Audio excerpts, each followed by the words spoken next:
I'm Craig Leeds. I'm a firmware engineer. I've had my own business for about 30 years or so. My company name is DSP Wizard. DSP stands for Digital Signal Processing. And I started, my first job right out of college was with a company here in Santa Barbara called Speech Communications Research Lab. And they were one of the first companies to deal with speech. And this company had a combination of linguists and electrical engineers. And what they were doing is taking the vocal tract from the lungs through the esophagus out the mouth and trying to convert it to equations that will actually mimic the sounds, the different sounds of speech, the phonemes they're called. And I worked with professors that are also they were at UCSB, but also worked with this company to define, different ways to be able to use a computer to store and recreate the sounds of speech. But it was all theoretical. It was a non-profit organization. They'd get grants from DARPA, the same group that funded the internet, to do research and finding out, how to compress and recognize speech. And I worked there a few years, and they had lots of government contracts.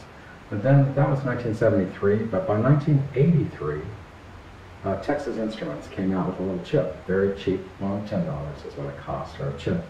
That was actually, could go inside things and run fast enough to actually use the equations that were created back then to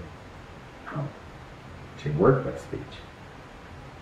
And so I worked with a company that used that chip. That was probably the first company.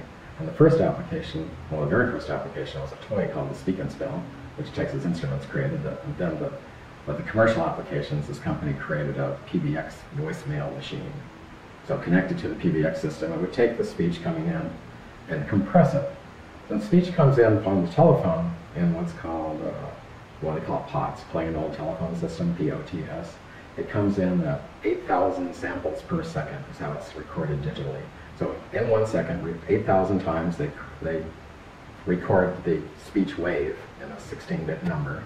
Then the telephone company compresses that into an 8-bit value called mu-law or A-law, depending upon whether you're in the US or Europe.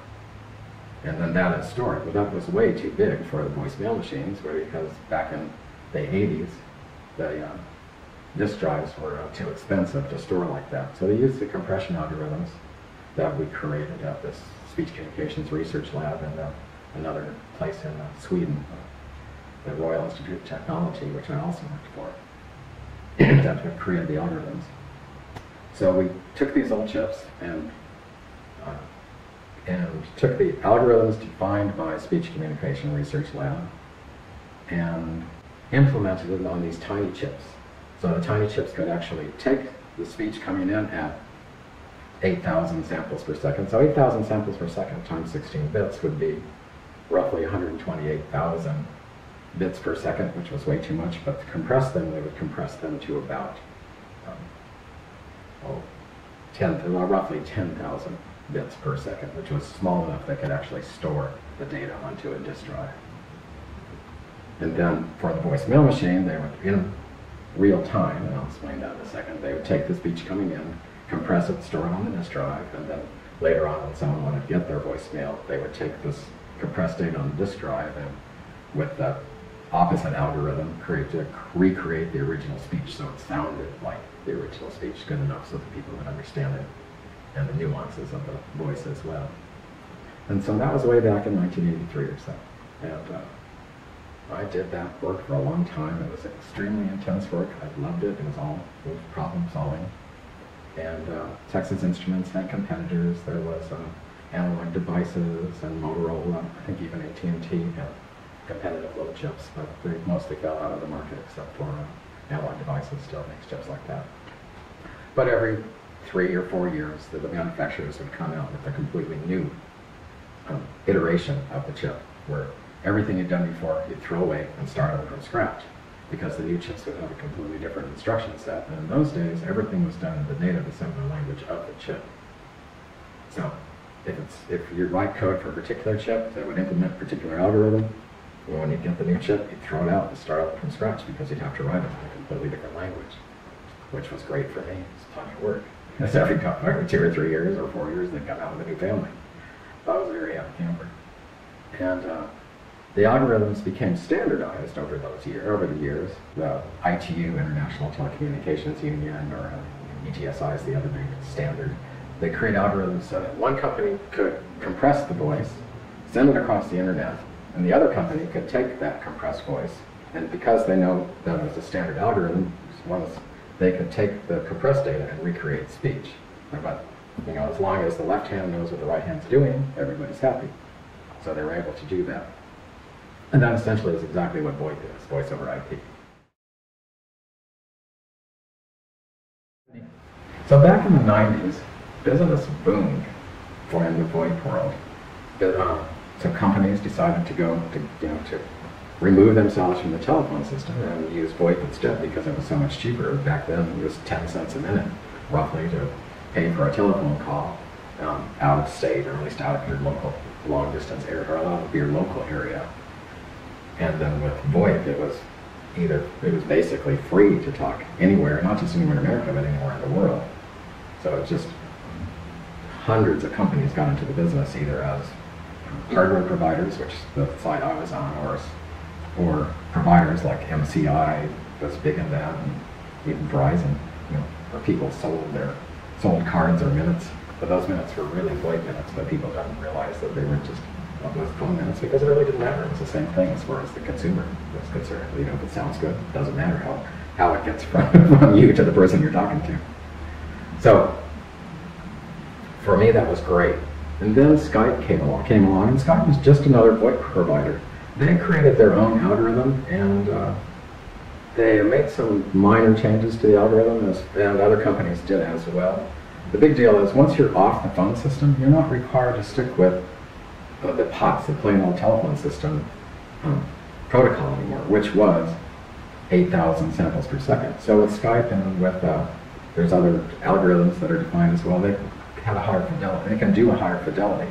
Typically it would be twice the fidelity, so it sounds better, meaning that they would record your voice at 16,000 samples per second rather than 8,000 samples per second, so you'd hear a lot more of essentially the nuance of the speech. And that way, the market has become much more stable.